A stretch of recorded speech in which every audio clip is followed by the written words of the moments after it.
Bengals franchising T. Higgins for the second straight season.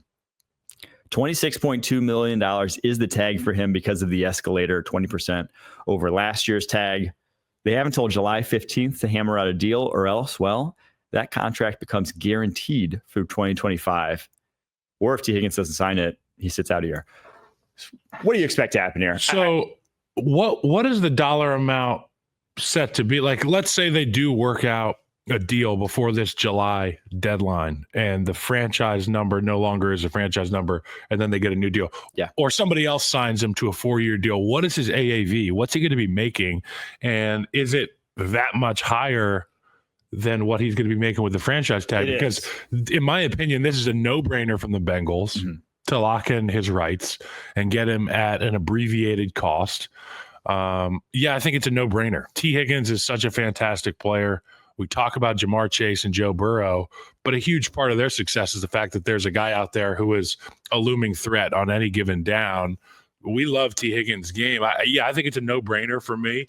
And if they are going to get a deal done that extends this franchise tag over a number of years, they're going to have to get a friendlier deal than what that top T. Higgins deal is supposed to look like. So they can fit him under, Jamar under, Trey under, if they really want to go, the bonus route, they'll like really push it down the line route. They're capable of doing it. But all those guys are going to match their incentives. It's kind of how basically every team worth a damn now seems to operate, that you don't let good players walk out the door. You find a way to make it work, and you cut where you can cut fat otherwise.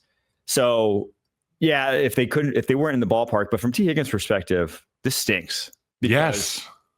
He would have surpassed Justin Jefferson's $35 million a year on the open market. Just 35. That guy hits free agency. He gets more than Justin Jefferson just because of the bidding war, because there's teams like the Patriots who quite literally have to spend hundreds of millions of dollars this free agency, or else they're not going to hit the cap floor, which we'll talk about in tomorrow's show and do a full cap episode. But it's unfortunate for him. I still think he should ask for, or is going to get somewhere around the top of the market, but he might just be like, dude, tag me twice. I'll play 2 years, and I'm still only going to be 27 years old. He'll still get a top of the market deal and hit free agency next year. So I don't know. So he's missing out on roughly $20 million over the course of this past season and this season, having been franchised twice.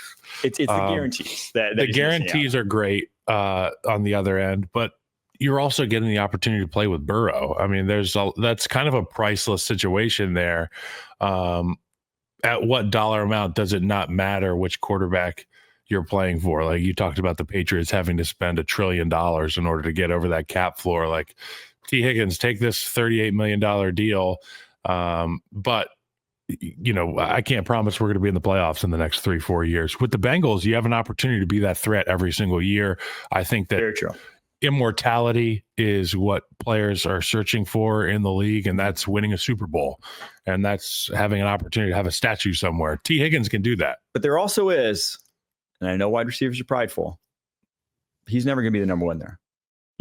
There's something to that. That's kind of nice. It's nice, but for your own sort of, he's darn good. You don't want to be the nicest house on the block. 32 best wide receivers in the NFL, right? Yes. He's always going to be the second best wide receiver in Cincinnati. Yes. Especially since they've said they are going to resign Jamar Chase. So I don't know. Maybe he wants out. We'll see. But I do think the Bengals will do whatever they can to keep him if they're going to tag him again. I don't think this is a tag and trade situation whatsoever. Other Bengals news, they cut Alex Kappa, left guard. 50.5 PFF grade last year. This one was not surprising coming, even though he's been probably their most reliable in terms of being healthy. Guy never leaves the field. Over 1,000 snaps, 5 straight seasons. We joked before that guy never leaves the field, but sometimes the defense.